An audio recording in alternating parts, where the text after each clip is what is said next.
Bismillahirrahmanirrahim. Assalamualaikum warahmatullahi wabarakatuh.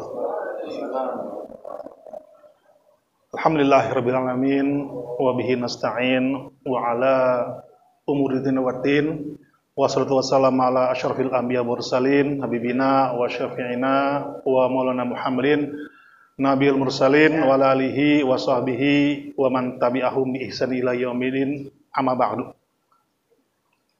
Segala puji, marilah kita menjadikan kepada Allah Subhanahu wa Ta'ala yang pada hari ini kita masih diberikan nikmat sehingga kita masih diridhoi untuk melakukan semua aktivitas, baik itu aktivitas untuk keseharian kita, ya, mengejar dunia kita, bekerja, maupun aktivitas ibadah, yaitu ibadah mahdhah seperti sholat, zikir dan sebagainya. Dan salam tak lupa kita haturkan kepada Nabi kita Muhammad SAW, keluarganya, sahabatnya, dan kita selaku pengikutnya di akhir zaman. Hari ini Allah,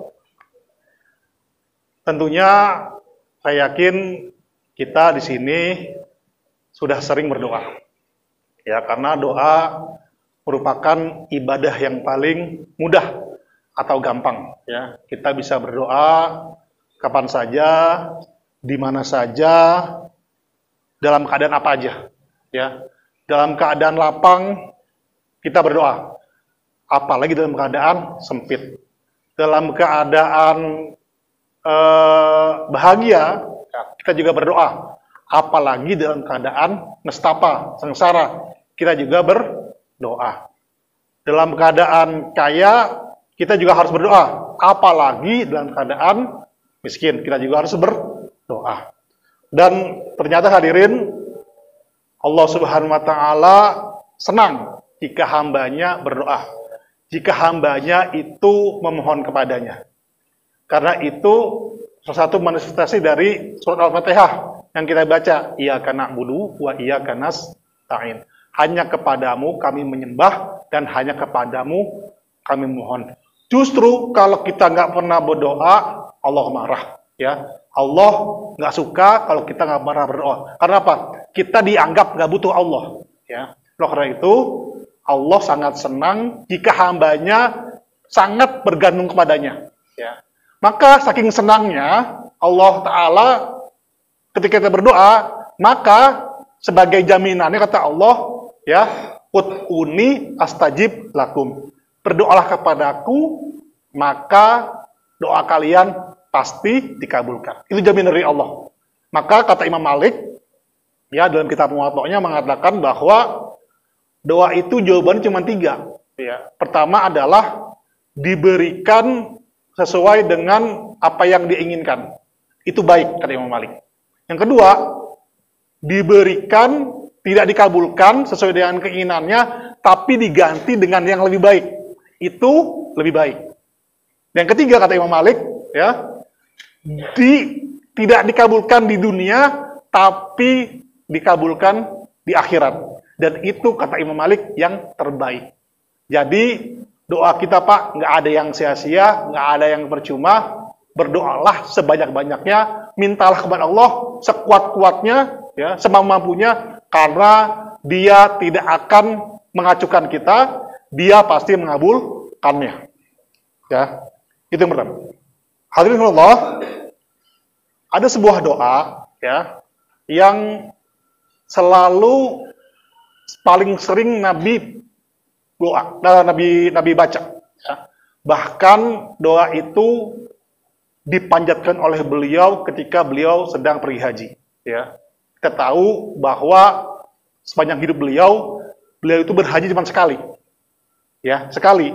Tapi di momen yang istimewa itu Rasulullah membacakan doa ini. Ini berarti doa ini istimewa. Doa ini adalah doa pamungkas. Doa ini adalah doa yang luar biasa. Dan doa ini ternyata hadirin juga sudah dihafal oleh hampir, ya, bahkan semua kali, ya, semua kaum muslimin di dunia, gitu kan, di dunia, ya. Karena diajarkan oleh orang tua kita, oleh guru-guru kita semenjak kita masih kecil. Yaitu, ya, doa itu ada di surat Al-Baqarah ayat 201. Bunyinya adalah Rabbana atina fid dunya hasanah wa fil akhirati hasanah wa qina adzabannar. Yang artinya, ya Tuhan kami, berikanlah kami kebaikan di dunia, kebaikan di akhirat, dan lindungilah kami dari azab neraka. Kita sudah hafal doa ini dan tahu doa ini. Tapi hadirin, ya, tahu itu nggak cukup, ya. Tahu itu nggak cukup. Kita harus paham doa ini, ya. Harus paham doa ini. Karena apa? Kalau kita paham doa ini, maka ya pengkabulan, pengistijabahan doa ini, maka akan cepat, akan terlaksana. Ya, tahu bahwa tahu itu sekedar pikiran, sekedar di otak. Tapi kalau udah paham, itu sampai ke hati. Maka kalau kita sudah paham doa ini, ya, maka insya Allah kalau kita berdoa, maka kita akan menggunakan hati kita. Ya, bukan hanya menggunakan jasad kita atau pikiran kita, tapi segenap jiwa kita akan memohon kepada Allah dengan doa ini. Ya, misalnya sama aja kalau misalnya kita, Pak, semua orang Indonesia tahu Presiden Indonesia itu Prabowo Subianto, ya, tahu semua. Tapi yang paham Pak Prabowo kan cuma segelintir orang, cuma sebagian orang, gitu kan. Nah, beda tentunya orang yang paham dengan orang yang tahu, ya. Orang yang paham Prabowo tentunya paham sikapnya, paham karakternya, paham tindakannya. Dan ini pasti orang yang dekat sama Prabowo. Yang dekat dengan Presiden Republik Indonesia. Dan otomatis orang ini kalau dia punya hajat, punya keinginan ke Pak Prabowo, insya Allah diijabah dia, dikabulin sama Pak Prabowo. Begitu juga doa ini gitu kan. Doa ini. Kalau kita paham dengan doa ini, ya, tentunya ya Allah Subhanahu wa taala akan mengabulkan doa kita, yaitu doa ini. Nah, hari ini ya saya akan menjelaskan kepada kita tentang makna doa ini. Baik, hadirin Allah, ya. Kita tahu bahwa doa ini ada dalam surat Al-Baqarah ayat 201, ya, 1. Namun doa ini didahului oleh doa sebelumnya, yaitu di surat Al-Baqarah ayat 200 yang bunyinya begini, Pak, ya. Rabbana atina fid dunya, ya. Dan di antara manusia ada yang berdoa, ya Tuhan kami, berilah kami kebaikan di dunia. Itu aja, tok. Itu aja, tok, ya. Itu doa orang-orang Badui ketika pergi haji. Mereka hanya meminta kebaikan di dunia. Ya, mereka hanya kebaikan di dunia. Nah, menurut ulama tafsir, ya, pada hakikatnya, ya, walaupun ini doa dipanjatkan oleh orang Badui pada zaman dulu ketika pergi haji, ternyata, ya, doa ini juga dibaca oleh kita zaman sekarang. Gitu. Banyak di antara kita yang berdoa, ya, hanya masalah dunia gitu loh, ya, hanya ingin, ya, pengen kaya, pengen jadi berkuasa, pengen segala macam. Walaupun dalam ucapannya dia mengatakan bahwa akhirat, tapi dalam hatinya, ya, di pikirannya, di hatinya, pikirannya hanya dunia, pikirannya hanya dunia. Dia pengen kejayaan cuma di dunia, gitu kan. Nah, Allah Subhanahu Wa Taala, Pak, ya, mencelah doa ini, ya, mengutuk doa ini dengan ucapan wa malahu fil akhirati min khalaq, ya. Sedangkan di akhirat dia nggak dapat apa-apa. Nah, ya, sungguh buruk doa ini sehingga, ya, cuman di dunia aja dia dapat, di akhirat nggak dapat. Di akhirat nggak dapat. Nah, sebagai gantinya Allah Ta'ala mengajarkan kita doa yang tadi, ya. Rabbana atina fid dunya hasanah wa fil akhirati hasanah wa qina adzabannar. Nah, hadirin Allah, doa ini dimulai dengan kata Rabbana. Rob, Tuhan kami, ya. Kami. Rob itu artinya adalah Tuhan yang memelihara kita, Tuhan yang menjaga kita, Tuhan yang melindungi kita, Tuhan yang menciptakan kita. Jadi dengan doa ini kita menyeru kepada Allah, ya, ya Tuhan, ya Rob kami, gitu kan. Nah, kita menyeru kepada Allah, ya. Kita mengakui rububiyah Allah, ya. Kita mengakui, ya, Rob Allah. Nah, lalu dilanjutkan dengan lafaz atina, ya, yang artinya berikan kami. Nah, atina ini, Pak, kalau dalam bahasa Arab itu masuk dalam fi'il amr, artinya perintah. Ya, jadi kalau misalnya kita seorang bapak, atina kepada anak kita, ya berikan misalnya kopi, nah, maka anak kita harus memberikan kepada kita. Nah, namun di sini karena ini diucapkan oleh seorang hamba kepada Tuhannya, ya, maka kata atina di sini adalah permohonan, ya, adalah permintaan, ya, yang maknanya menurut tafsir Kemenak, ya, dan tafsirnya Buya Hamka Al-Azhar itu diartikan sebagai berikan kepada kami, ya, atina itu berikan kepada kami. Sedangkan kalau Dr. Qais Shihab dan tafsir Al-Misbah, beliau mengartikan atina itu artinya adalah ya Allah anugerahkan kepada kami. Apa ini anugerahkan? Hasanah, kebaikan dunia dan akhirat.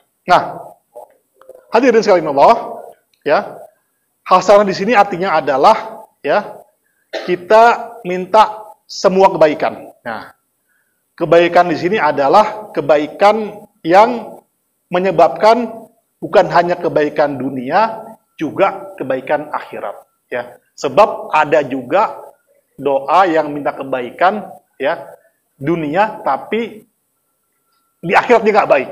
Ya, banyak orang yang banyak kebaikan yang kita anggap baik di dunia, tapi ternyata tidak baik, buruk di akhirat. Contohnya apa? Misalnya doa itu misalnya kita minta jabatan misalnya. Kita kira itu baik, ya. Kita kira itu menyenangkan. Ternyata, ya, jabatan itu penuh dengan jebakan misalnya. Bisa misalnya kayak kemarin nih, ya, misalnya Nadiem misalnya kena kasus korupsi, atau misalnya Tom Lembong, ya.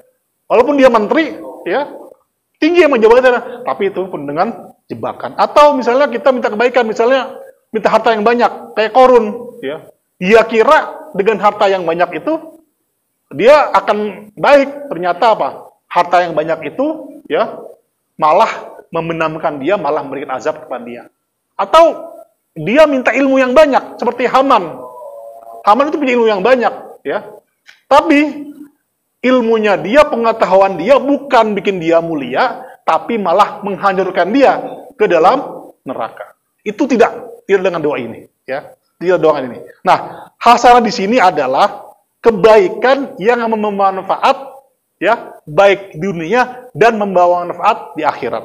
Nah, jadi, ya, bukan hanya iman yang kuat, sehat walafiat, istri dan anak yang soleh dan solehah, harta dan ilmu yang bermanfaat dan berkah, juga semua yang menyenangkan dunia yang berakibat kepada menyenangkan di akhirat. Nah, seperti apa? Seperti hisab yang mudah, masuk surga, dan mendapatkan ridha Allah Subhanahu wa Ta'ala. Itu makna hasanah di dunia wal akhirah. Lalu doa ini yakin dengan lafaz waqina adzabannar. Lindungilah kami dari azab neraka. Itu begini artinya, Pak. Ternyata ada nikmat yang datang setelah ada bencana, ya. Ada kesenangan yang datang setelah kesusahan. Ada kebahagiaan setelah datangnya penderitaan. Kan banyak begitu kan? Misalnya, ya kita lihat pada konglomerat itu kan yang merintis karir dari awal itu orang susah, ya. Mereka kerja keras, mereka banting tulang, mereka mengorbankan waktu, mengorbankan tenaga, mengorbankan keluarga, bahkan mengorbankan kesehatan mereka untuk meraih kebahagiaan, untuk meraih cita-cita mereka yang mereka pikir itu akan membuat dia bahagia. Ya, ya. Ada begitu gitu kan, banyak yang begitu. Jadi, ya, kalau dalam film itu ada dulu namanya film Sengsara Membawa Nikmat. Nah, itu kan dulu pemerannya adalah tokohnya namanya Madun, ya, Salim Nayawan, ya. Kemudian dia itu ditanya pemuda miskin, ya, pemiskin di Sumatera Barat itu, dia berantem sama penguasa di kampung situ, kemudian masuk penjara 2 kali.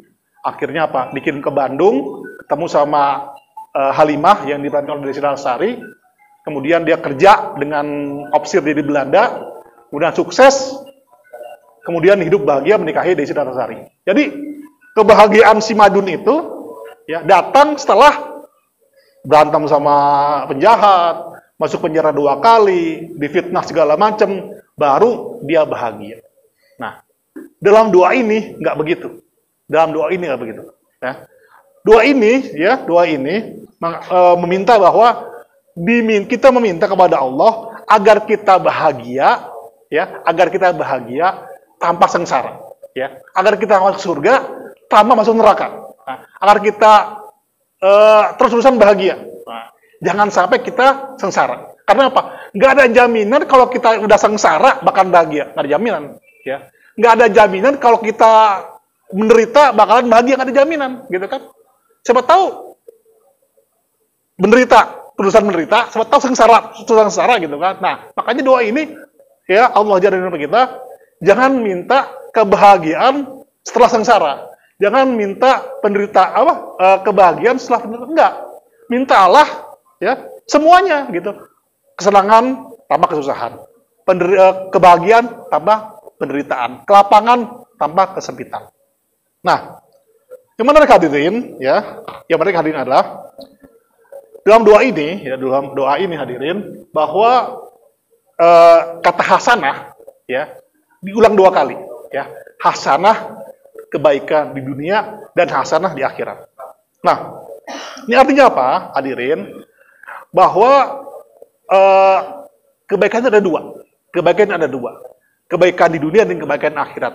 Dan ternyata kebahagiaan di dunia ini, ya, tidak ada artinya atau tidak ada apa-apanya dibanding dengan kebahagiaan di akhirat, ya. Tidak ada apa-apanya, tidak sebanding dengan kebahagiaan di akhirat. Tapi bukan berarti kita tidak mempedulikan kebahagiaan dunia. Nah, itu maknanya.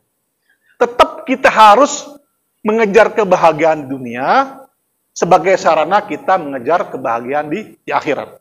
Nah, di akhirat. Karena itu, ya kita mindsetnya adalah, ya, hidup dunia adalah bahagia, hidup bahagia. Nabi Muhammad SAW itu walaupun hidupnya dalam tanda kutip nggak enak atau menderita, dia bahagia, ya. Para ulama walaupun hidupnya sengsara, ya, di penjara kayak Imam Ahmad, ya, kayak Imam Hanafi, di penjara segala macam, bahkan ada yang dibunuh, ya. Para nabi itu banyak dibunuh oleh orang-orang Yahudi, tapi mereka bahagia di dunia.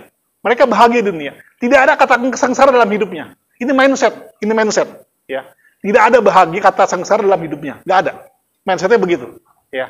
Mindsetnya begitu. Jadi seorang Muslim harus punya mindset bahagia di dunia apapun keadaannya, Nah, lalu yang kedua, hadirin Allah, ya, dalam doa ini azab tidak diulang 2 kali, azab cuma sekali. Azab bukannya azab fid dunia wal akhirah, enggak, tapi cuma azab finnar, azab neraka. Karena apa? Hadirin, ya. Yang namanya azab itu, penderitaan itu kan enggak enak. Namanya susah itu enggak enak. Baik di dunia maupun di akhirat, ya. Jangan ada azab gitu loh. Jangan sampai ada azab gitu loh. Sama-sama enggak enak. Ngapain ada azab gitu kan? Nah, oleh itu gitu kan, ya. Dengan doa ini kita minta kepada Allah, ya Allah, ya jangan sampai kita kena azab, ya. Azab di dunia maupun akhirat, ya. Yang kena azab di dunia terlebih lagi dengan azab di akhirat. Nah, itu kira-kira arti doa ini. Lalu hadirin sebagai kesimpulan dari dua doa tersebut, ya. Kita lihat surat Al-Baqarah ayat 202, ya. Situ Allah berfirman, ulaika lahum nasibum mimma kasabu. Maka itulah yang memperoleh bagian dari apa yang mereka kerjakan. Nah, jadi itu ada kata nasib, ya, nasib. Artinya apa? Bagian yang kita usahakan. Nah, mimma kasabu. Ternyata hadirin, ya, untuk memperoleh kebahagiaan di dunia, kebahagiaan di akhirat, dan lepas dari penderitaan itu harus diusahakan, harus diupayakan.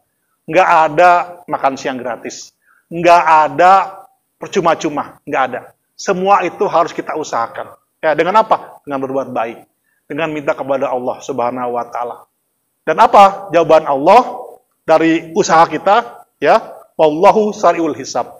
Allah Maha cepat perhitungannya. Cepat, Pak, ya. Jangan dikira pengabulan doa kita lambat. Enggak. Jangan dikira pengabulan doa kita tuh lelet. Enggak. Ternyata makna ya sari'ul hisab itu, cepat itu adalah ternyata pengabulan doa kita, pengijabahan doa kita lebih cepat dari ekspektasi kita. Ya, lebih cepat dari harapan kita. Ya. Kalau kita mau sungguh-sungguh, ya, wallahu sari'ul hisab, maka Allah sangat cepat perhitungannya. Ya, lebih cepat dari perhitungan kita. Ya, lebih cepat dari perkiraan kita. Ya.